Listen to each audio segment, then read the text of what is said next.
خدا کے زندہ اور پاک کلام میں سے یشوع کی کتاب اس کا 13واں باب۔ اور یشوع بڈھا اور عمر رسیدہ ہوا، اور خداوند نے اسے کہا کہ تو بڈھا اور عمر رسیدہ ہے، اور قبضہ کرنے کو ابھی بہت سا ملک باقی ہے، اور وہ ملک جو باقی ہے سو یہ ہے، فلسطینیوں کی سب اقلیم اور سب جسوری سہور سے جو مصر کے سامنے ہے، شمال کی طرف اکرون کی حد تک جو کنانیوں کا گنا جاتا ہے، فلسطینیوں کے 5 سردار یعنی عزی اور اشدودی اور اسکلونی اور جاتی اور اکرونی اور اویم بھی جو جنوب کی طرف ہیں، اور کنانیوں کا سارا ملک مخارا جو سیدانیوں کا ہے، افیق یعنی اموریوں کی سرحد تک، اور جبلیوں کا ملک، اور مشرق کی طرف سے بالجد سے جو کوہ ہرمون کے نیچے ہے حمات کے مدخل تک سارا لبنان، پھر لبنان سے مصرفات اور المائم تک کوہستانی ملک کے سب باشندے یعنی سب سیدانی، ان کو میں بنی اسرائیل کے سامنے سے نکال ڈالوں گا۔ تو فقط جیسا میں نے تجھے حکم دیا ہے میراث کے طور پر اسے اسرائیلیوں کو تقسیم کر دے، سو تو اس ملک کو ان 9 قبیلوں اور منسی کے آدھے قبیلہ کو میراث کے طور پر بانٹ دے۔ منسی کے ساتھ بنی روبن اور بنی جد نے اپنی اپنی میراث پالی تھی، جسے موسیٰ نے یردن کے اس پار مشرق کی طرف ان کو دیا تھا، کیونکہ خداوند کے بندہ موسیٰ نے اسے انہی کو دیا تھا، یعنی ایروئیر سے جو وادی ارنون کے کنارے واقع ہے شروع کر کے وہ شہر جو وادی کے بیچ میں ہے، اور میبدا کا سارا میدان دیبون تک، اور اموریوں کے بادشاہ سہون کے سب شہر جو حسبون میں سلطنت کرتا تھا، بنی امون کی سرحد تک، اور جلعاد اور جسوریوں اور مکاتیوں کی نواحی، اور سارا کوہ ہرمون اور سارا بسن سلکا تک، اور اوج جو رفائیم کی بقیہ نسل سے تھا اور استارات اور ادرئی میں حکمران تھا، اس کا سارا علاقہ جو بسن میں تھا، کیونکہ موسیٰ نے ان کو مار کر خارج کر دیا تھا۔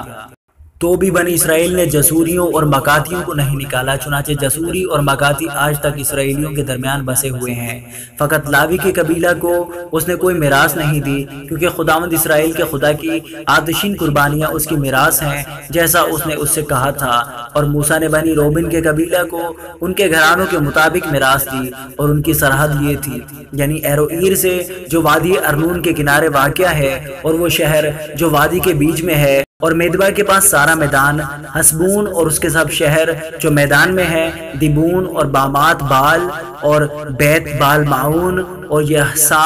اور قدیمات اور مفات اور کریتائم اور سنباہ، اور زرتل شہر جو وادی کے کوہ میں ہے، اور بیت فغور اور پسگا کے دامن کی زمین، اور بیت یسیموت اور میدان کے سب شہر، اور اموریوں کے بادشاہ سہون کا سارا ملک جو حسبون میں سلطنت کرتا تھا، جسے موسیٰ نے مدیان کے رئیسوں اوی اور رقم اور سعور اور ہور اور ربا سہون کے رئیسوں سمیت جو اس ملک میں بستے تھے قتل کیا تھا۔ اور بور کے بیٹے بلعام کو بھی جو نجومی تھا بنی اسرائیل نے تلوار سے قتل کر کے ان کے مقتولوں کے ساتھ ملا دیا، اور یردن اور اس کی نواحی بنی روبن کی سرحد تھی، یہی شہر ان کے گاؤں بنی روبن کے گھرانوں کے مطابق ان کی میراث ٹھہرے۔ اور موسیٰ نے جد کے قبیلہ یعنی بنی جد کو ان کے گھرانوں کے مطابق میراث دی، اور ان کی سرحد یہ تھی،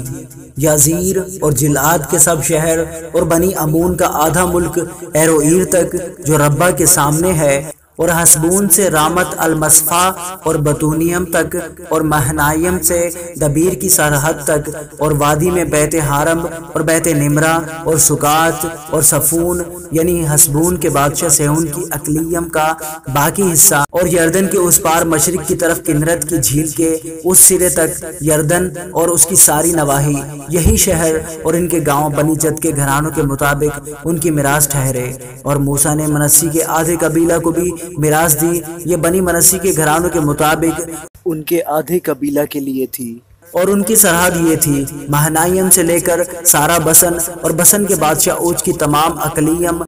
اور یائر کے سب قصبے جو بسن میں ہیں وہ 60 شہر ہیں، اور آدھا جلعاد اور استارات اور ادرئی جو بسن کے بادشاہ اوج کے شہر تھے، یہ منسی کے بیٹے مکیر کی اولاد کو ملے، یعنی مکیر کی اولاد کے آدھے آدمیوں کو ان کے گھرانوں کے مطابق یہ ملے۔ یہی وہ حصے ہیں جن کو موسیٰ نے یریحو کے پاس مواب کے میدانوں میں یردن کے اس پار مشرق کی طرف میراث کے طور پر تقسیم کیا، لیکن لاوی کے قبیلہ کو موسیٰ نے کوئی میراث نہیں دی، کیونکہ خداوند اسرائیل کا خدا ان کی میراث ہے، جیسا اس نے ان سے خود کہا۔